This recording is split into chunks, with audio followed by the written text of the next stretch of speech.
Even if you only care about the party, the capital D, the blue color, like as you pointed out, under Obama and under her Debbie Wasserman Shultz DNC leadership, they lost so many seats. Yep. And that stuff actually matters. You know, the presidential election obviously matters, but so do other offices. Yeah, the cognitive dissonance amongst the people, and I see it in my district all the time. You know, you have people that are big, that they're Debbie supporters, they're blue no matter who, they're going to all, get behind Biden. But yet, if they would just stop and think that this is the person, Debbie is the person that lost them over 1,000 seats. This is the person that ran their organization into the ground financially. Right. So that's a cognitive dissonance. So they're supporting her no matter what, even though the stuff that she did is contrary to their blue no matter who. Right. Exactly, it's like that's complete cognitive dissonance. Right.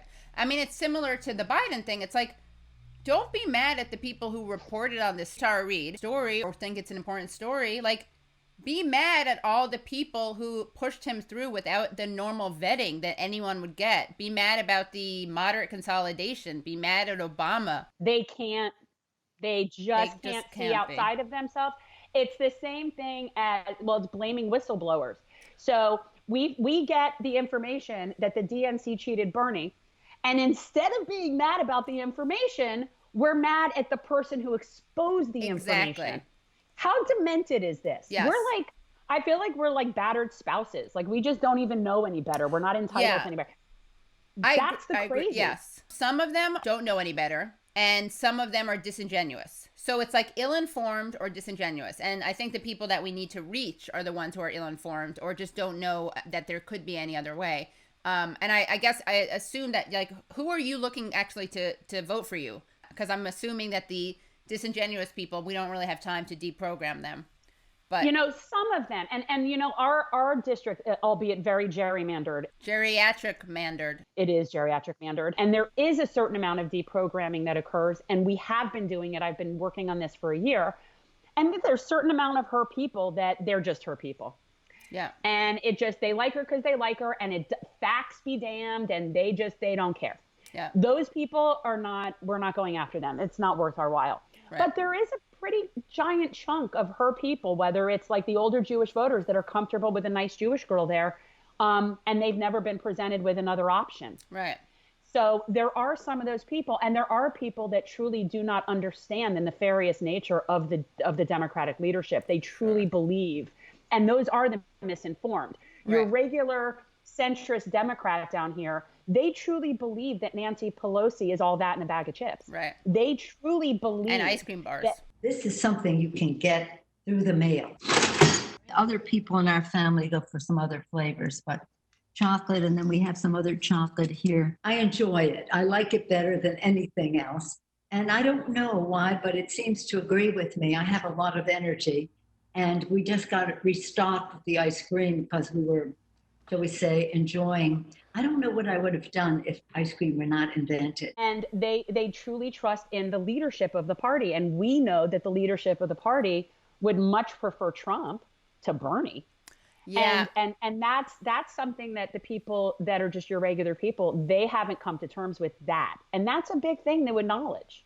Yeah, I think that's totally true. And in fact, people look at you like you're a conspiracy theorist, but you're not a conspiracy theorist. And as we know from WikiLeaks, so I guess we're supposed to pretend it doesn't exist, or else we're letting the Russians win or something. But as we know from WikiLeaks, the Democrats wanted to elevate Trump because they thought he had no chance. But that's a pretty big gamble. Pied Piper, yeah. Pied Piper strategy. Yeah, exactly. But you know what? I look at somebody, quite honestly, like somebody like Nancy Pelosi, and I think whether or not she'll ever admit it, she loves having Trump in the White House.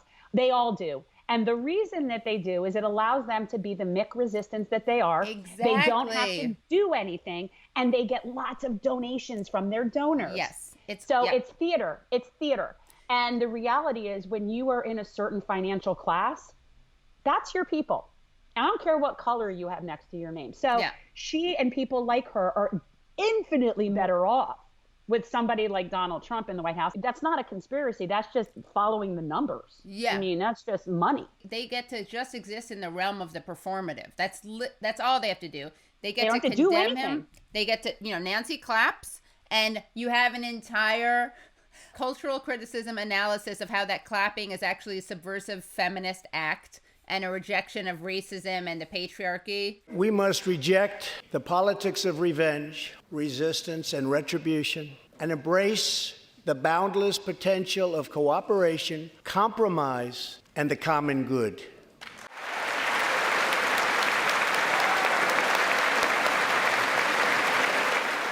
Yeah, like her pre-perforated papers that she tore. Oh yeah, we should Papergate. Yeah, this is theater. I know, ripping up his speech. And God bless America. Thank you very much. I mean, it's ridiculous. Also, she gave him a standing O, right? Like if we're just analyzing optics, she didn't need to do that. No, and more importantly, and this is what I try to tell people, what does she stand for? What does she vote for? What does she fight for? What does she support? Yeah. When none of those have any substance to it, the rest of it doesn't matter. I don't care how arrogantly and condescendingly she claps behind his back if she's still going to go ahead and vote for an insane military budget. So in other words, he's a crazy rogue person that we can't trust. Let's give him some more money in the military. Exactly. Or he's a crazy person we can't trust. He needs to be harder on Putin, who's an evil person, because what's going to happen? Same thing with Kim Jong-un. Like, they literally want nuclear war. People like an enemy. People like to have an enemy. They like to have an enemy. With the Democrats, they love Trump as the enemy. He makes a perfect, they love getting their pitchforks out without actually having to do anything. Yeah, exactly. It's all symbolic. The Russia thing has always amused me. And I love trying to get people to follow it to a logical conclusion when people are like, oh, well, it's the Russians. Right. And I always say, what's their end game?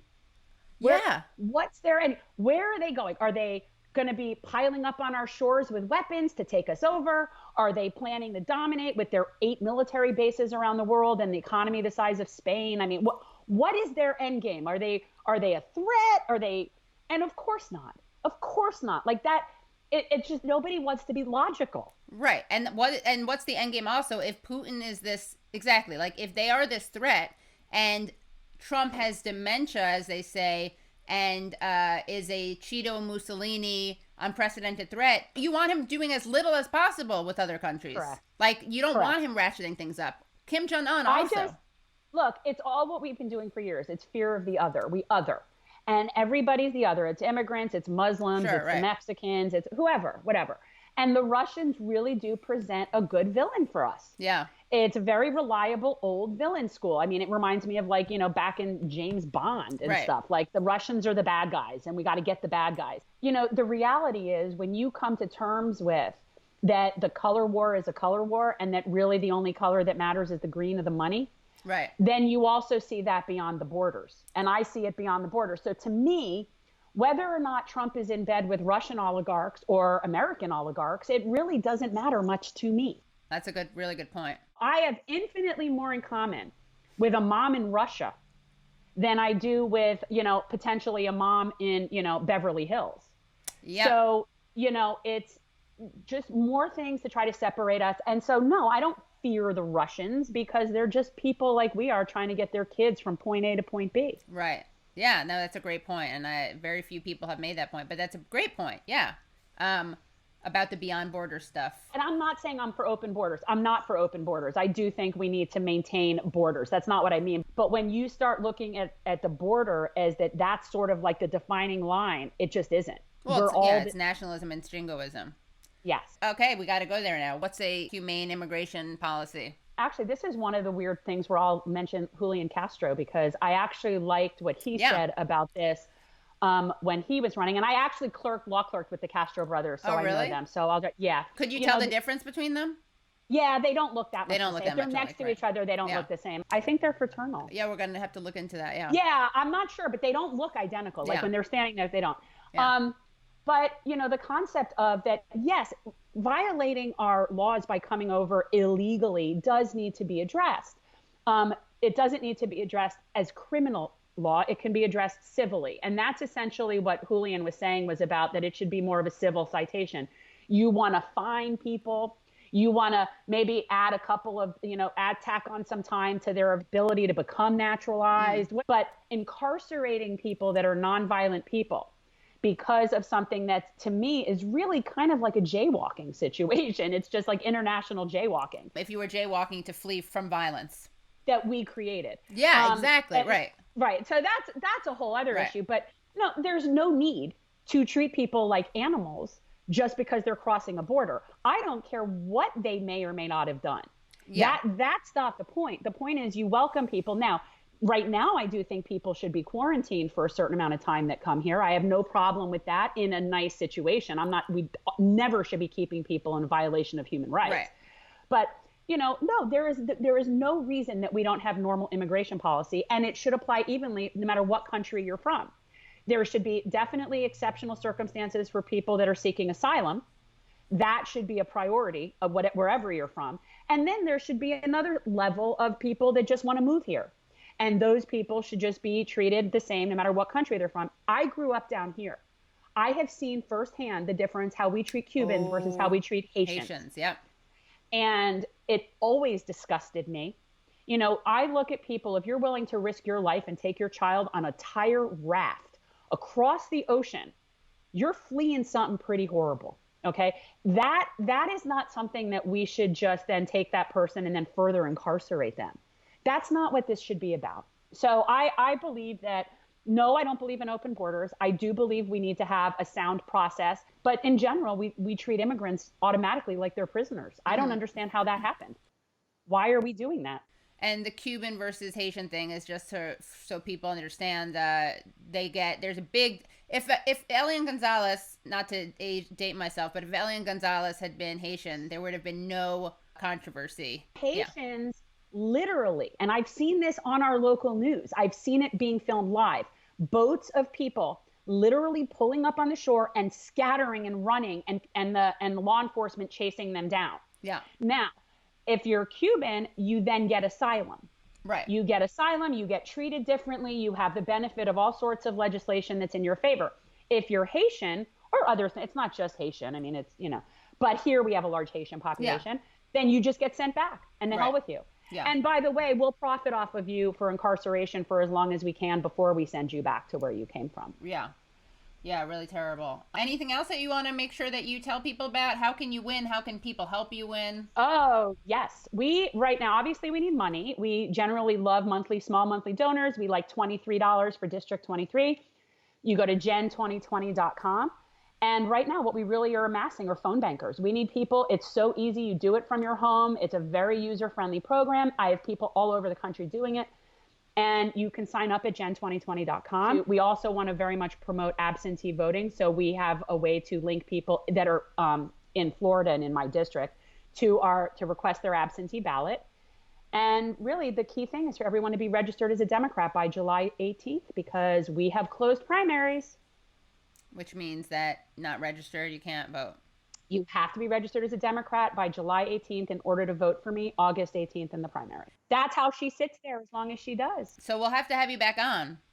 And yeah, you should invite me on with you and Matt. I've known about him a lot longer than I've known about you too. Well, he's older too, but I've read his books. Yeah, so that's just a whole different thing. Yeah, maybe we can have an episode of people running against big corporate Dems. We had Shahid Buttar on. Yeah. I took my monthly money from Bernie and put it towards Shahid. Yeah. Was that before or after he suspended? It was right after. Yeah. It was right after. I felt a little bad. I mean, he's still saying his name's on the ballot, but I'm like, you know what? If you're not fighting, I got to give that money to someone who's fighting, Yeah. So I switched it over. And quite honestly, I've thought this from the beginning, whether or not I win, we got to get rid of Pelosi. I'm sorry, but that's like that would be a huge plus. At this point, I don't know what's good. Like I feel like I'm almost like look for a camera sometimes, like I'm on candid camera, like how ridiculous this is. Like this is a farce. We are the laughing stock of the world. We're literally deciding between a man who says grab him by the pussy and a man who allegedly did grab someone by the pussy. Well, and he allegedly did also. He grabbed multiple people by the pussy, allegedly. Oh, Trump? Yeah. Oh, yeah. I just prefer my wolves dressed like wolves. I get that they're the way they are. I get it. Trump has been Trump since the 80s. He hides nothing. He is who he is. Unmasked. No excuses. And I didn't vote for him. That's not my pick. I think he's disgusting. But at least you know what you've got there. The other side, it's kind of, we're the same, but we're pretending not to be. I don't know. My prediction is that we're having a revolution, and it's coming about one way or another. I prefer it to be a nice nonviolent revolution. I see this getting a lot uglier, unfortunately. I think that every day you're one more desperate person who loses a family member because they don't have health insurance, or they can't get their kid, educated how they want. You are one angry, desperate person away from violence at any given moment. And right now with this pandemic, how many more desperate people do we have? Right. We live in a country with more guns than people. Do the math. And I'm not a proponent of it. I'm not, Right. You're just, you're not encouraging it. You're predicting it. No, not at all. But yeah, that's what I predict. I predict that this is going to get really ugly. I predict that the more people that are desperate, the more potential criminals there are. And you're talking about crimes of necessity. Yeah. You're talking about crime. So you're putting people in dire straits. When you put people in dire straits, you cannot predict what they will do. And that's where we're going. I wish it weren't that way. I wish we had Medicare for all and, a lot of things. But, the wealthy cannot build moats wide enough. I think we should be having a nationwide worker strike. I think that we should all be out in the streets with yellow vests. I welcome that. I wish they came with our cars like they do in France. Right. But that's what needs to happen. And, when Bernie suspended his campaign, I had this sort of secret dream that the next day he was going to, and this of course is my delusion, was going to get up and say, the reason I'm not running is I'm leading a worker strike national. Nice. Everybody get in the streets, and it'll be like, woo! Or he's running as your running mate. He's going to be your running mate but I just thought, okay, he's going to suspend, but there's something good coming. Nope. Well, there's my mom sneezing. Can you guys hear that? Yeah, that I heard. It sounded like a bird. It sounded like my parents have very loud sneezes. Yeah. Thank you so much for coming on. Absolutely. Thank you so much for having me on. I've been excited to meet you for like the longest time. Yeah, and post quarantine we will convene in person. Yeah, I was planning on coming back up to New York at some point for some meet and greets, and then apparently that got put on permanent hold. Yeah. All right. Well, thank you so much. Thank you so much, Katie. Bye.